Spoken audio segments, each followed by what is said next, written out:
Former President Donald Trump making good on a campaign promise to visit Aurora, Colorado.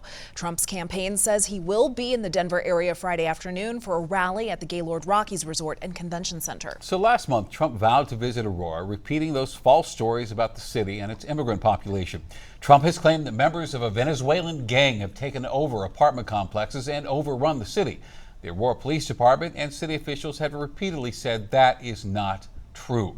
And Denver 7 has reported extensively on the rhetoric surrounding Aurora and sorting out what is and what is not true. In fact, I encourage you to scan that QR code on your screen and you can take a look at our previous coverage.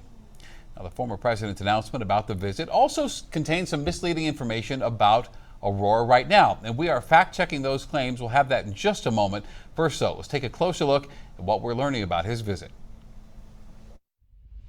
The site of the rally, the Gaylord Rockies Resort, is on the complete opposite side of Aurora than the apartments at the center of Trump's repeated claims. Denver 7's Brandon Richard joins me from outside the resort. Brandon, is there any indication the former president will actually visit those apartments?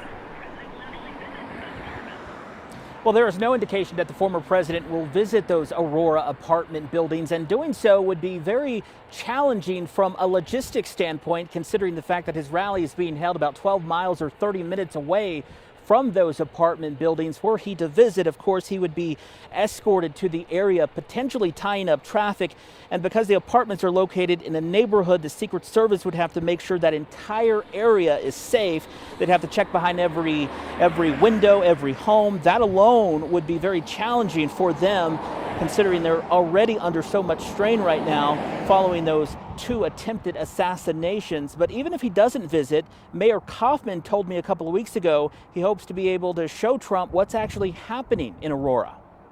I think it's a great opportunity to show the president that we are not a city that is overrun by Venezuelan gangs as I think purported in the national media in terms of a narrative about the city. So I think it's a great opportunity to break that narrative and to be able to provide a briefing, a law enforcement briefing to the president in terms of our efforts in dealing with this issue. And the mayor told me today that the offer to meet with Trump still stands, though he has no plans to attend Trump's rally on Friday. And Brandon, ahead of Trump's visit here, I understand Donald Trump's running mate J.D. Vance is in Denver tonight. So what do you know about that visit? Yeah, J.D. Vance attending a private fundraiser in Denver. We don't have a lot of information about that fundraiser other than we know it's being co-hosted by former Colorado U.S. Senator Cory Gardner and Larry Meisel, who is a businessman, an influential businessman in Denver. We don't know, the campaign has not said whether J.D. Vance will be holding any public events while he's in Denver. Of course, his visit comes just a few weeks after Tim Walz, the Democratic vice presidential nominee, also made a stop in Denver to attend a private fundraiser. So even though Colorado is not a battleground state, both campaigns know that they can raise a lot of money here.